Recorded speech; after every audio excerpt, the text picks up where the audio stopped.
School mornings always felt the same. The hallways smelled like chalk and old books, the bells kept ringing one after another, and the laughter of the students rolled across the halls like waves. Ayra Shiratori always stood out in all that chaos, her bright pink hair, neat uniform, and a vibe that was confident but a little distant. Everyone at school knew her. To many, she was popular and likable, but deep down, Ayra often felt alone. Maybe it was because she had lost her mother. Popularity felt like an empty shell, something hollow inside. As a kid, she sometimes saw shadows that no one else could see.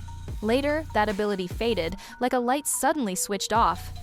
But its mark stayed with her, a pull toward the unknown, a mix of fear and curiosity. Maybe that's why, when she heard the name Momo Ayase, a strange feeling stirred inside her. Gradually, Ayra started looking at Momo with suspicion. She saw so many things she couldn't explain, a strange force swirling around Momo, odd movements, sudden flashes of light. Then there was a boy named Okarn, who, despite his clumsy appearance, carried a weird aura. Ayra put it all together and jumped to a simple, hasty conclusion. Momo is caught up with dark forces, and Okarn is either a victim or a tool. That's when a plan started forming in her head. She told her friends they had to stop this girl. They picked an abandoned building near the school, a rundown place with broken windows and cracked staircases. Ayra and her friends decided to trap Momo there. Crosses, the Bible, half-hearted prayers, everything was ready. In Ayra's mind, they were about to perform a ritual to send the devil back to hell. She didn't mean any real harm. She thought she was protecting everyone. But that rushed judgment changed everything. That day, as Momo approached the abandoned building, the cawing of crows echoed along the wires, and the wind rattled the tattered curtains. Inside, the air smelled of damp wood. Ayra stood behind a wall, her heart racing. The moment Momo stepped inside, it felt like the space itself had snapped shut, like a pre-framed scene. But suddenly, everything changed. Something darker and stranger than anything Ayra had imagined appeared. The silky acrobat, a yokai draped in silver cloth that danced in the air like antennae. Its eyes were empty but full of rage and sorrow. Silky moved toward Ayra as if it already knew her. In a single moment, its cloth strands wrapped around her body. Her breath caught, her heart pounded, and her old ability came back. The power of sight. Momo and Okarn jumped into the fight. Momo with her psychic force, Okarn with his courage. The house was filled with the sound of breaking glass, swirling fabrics, and heavy impacts. Okarn was pulled into the yokai's mouth once, but came back out. Momo was thrown against the wall, but stood her ground. And through it all, Ayra felt something she had never felt before. She was fighting to save someone other than herself. But the battle wasn't just about strength. Silky spoke, whispering about mothers and children, about loss that lingered like an old wound. For Ayra, listening to these words was like looking into a mirror showing her own past.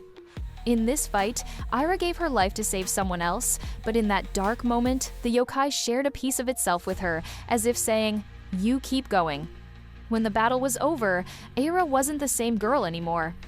She now had strange new powers, hair that could move like whips or ropes, a half-bone mask resting on her face, and a body that moved nimbly along walls and beams. From that moment on, she became a power user too. Her relationship with Momo and Okarn also shifted.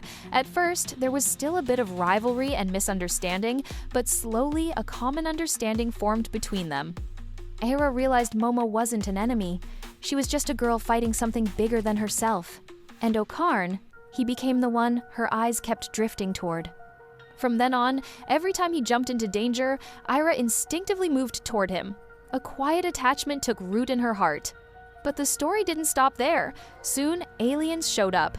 Strange-looking, terrifying-sounding aliens landed on Earth. This time, the battle wasn't just in an abandoned house, it was in the school itself. The aliens had bizarre bodies and advanced technology. That's when Ayra used all her power for the first time. She climbed walls, wrapped her hair around enemies like ropes, slammed a creature to the ground in one swift move, all while keeping her eyes on Okarn, who fought with trembling but brave hands. Momo and Okarn both relied on her, and she became their space binder, the one who blocked paths, set traps, and watched their backs. Every fight, whether against yokai or aliens, brought Ayra closer to the team. She went from being the girl who shone alone at school to a true companion. Her popularity wasn't a hollow shell anymore, it had a new meaning. She was part of a group that ran together, fought together, and laughed together. And through it all, her relationships with Momo and Okarn grew deeper and more beautiful. With Momo, rivalry turned into respect. With Okarn, her attachment grew stronger every day, not in words, but in glances, in hands that reached out instinctively, and in worry whenever he got hurt. When Evil Eye entered the picture and the fights got even tougher, Ayra stood on the front lines just like everyone else. She wasn't just an observer or someone jumping to conclusions anymore, she was a warrior with a kind heart. Every time the mask settled on her face and her hair swirled in the wind, it was like she could hear Silky saying, "Remember why you came back." Ayra Shiratori, the girl who once thought she had to send Momo back to hell, now fought shoulder to shoulder with her. The girl whose popularity was an empty shell now stood among friends who called it by another name, friendship.